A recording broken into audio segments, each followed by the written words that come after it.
Nous pouvons voir la beauté dans n'importe quoi et la laideur de n'importe quoi.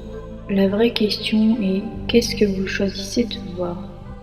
Penser est difficile, c'est pourquoi la plupart des gens jugent. Il faut prendre du recul et se rattraper en jugeant. Et ce n'est pas facile parce que nous voulons tous nous considérer comme de bons êtres humains.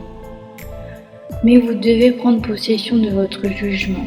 Jugez les gens, jugez les choses, jugez les circonstances. Comment jugez-vous ? Qui jugez-vous ? Y a-t-il déjà eu un moment dans votre vie où vous avez jugé une personne ou une situation et puis réalisé que vous aviez complètement tort ?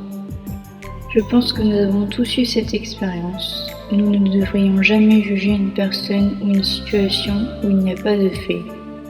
Si nous ne savons pas, nous devons accepter que nous ne savons pas et attendez-vous au meilleur. Nous choisissons vraiment comment nous voyons tout et tout peut être vu à travers un objectif positif et optimiste si c'est notre intention. Faites-en votre intention. Moins de jugement, plus d'optimisme. Moins de négativité, plus de positivité. Moins de désespoir, plus d'émerveillement. Votre vision ne deviendra claire que lorsque vous pourrez regarder dans votre propre cœur. Qui regarde dehors rêve, qui regarde à l'intérieur se réveille. Carl Jung. Ceux qui regardent à l'intérieur, aux autres, à la société, pour l'indication de la façon dont ils devraient agir ou s'intégrer dans le monde, sont perdus dans un rêve, peut-être un cauchemar. Se réveiller, c'est regarder à l'intérieur de soi, pour regarder dans ton propre cœur. Faites confiance à votre intuition et soyez assez courageux pour vivre la vie selon vos conditions. Ne pas prendre soin des opinions et des jugements des autres, seulement se concentrer sur la vie qui vous éclaire. Vivre votre vie authentique, c'est de la vie éveillée. Le vrai vous, vivre avec la liberté de toutes les attentes et opinions extérieures. Quand on comprend à partir d'un lieu de vraie humilité que nous sommes tous capables des ténèbres et que l'obscurité est en nous tous, nous pouvons alors avoir de l'empathie pour la façon dont les autres agissent. Comprendre que tout le monde fait de son mieux avec les circonstances de la vie qu'ils ont été présentées. Comme l'a dit Maya Angelou, s'ils savaient mieux, ils feraient mieux. Nous avons tous fait des erreurs. Nous ne voulions plus baisser les os ni nous-mêmes par notre comportement. Nous avons appris la leçon. Nous sommes passés à autre chose.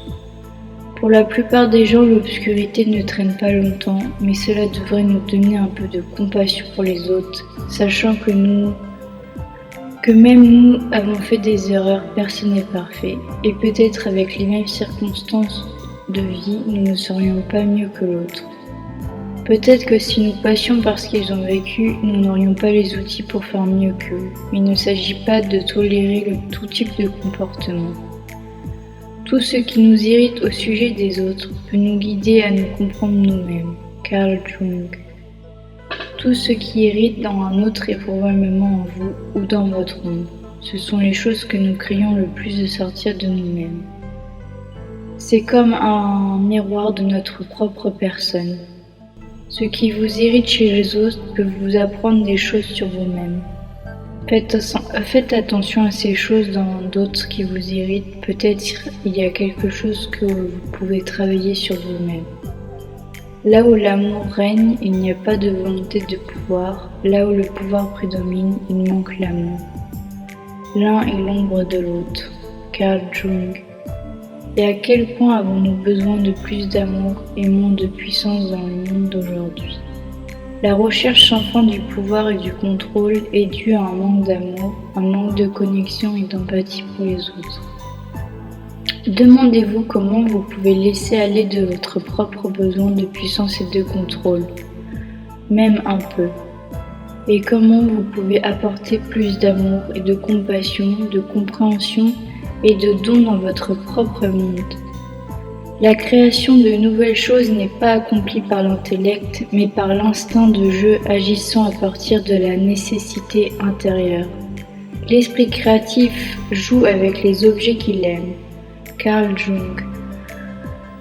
Nous ne pouvons rien changer tant que nous ne l'avons pas accepté. La condamnation ne libère pas, elle opprime. Nous vivons dans ce genre de monde où beaucoup de gens parlent trop et agissent trop peu.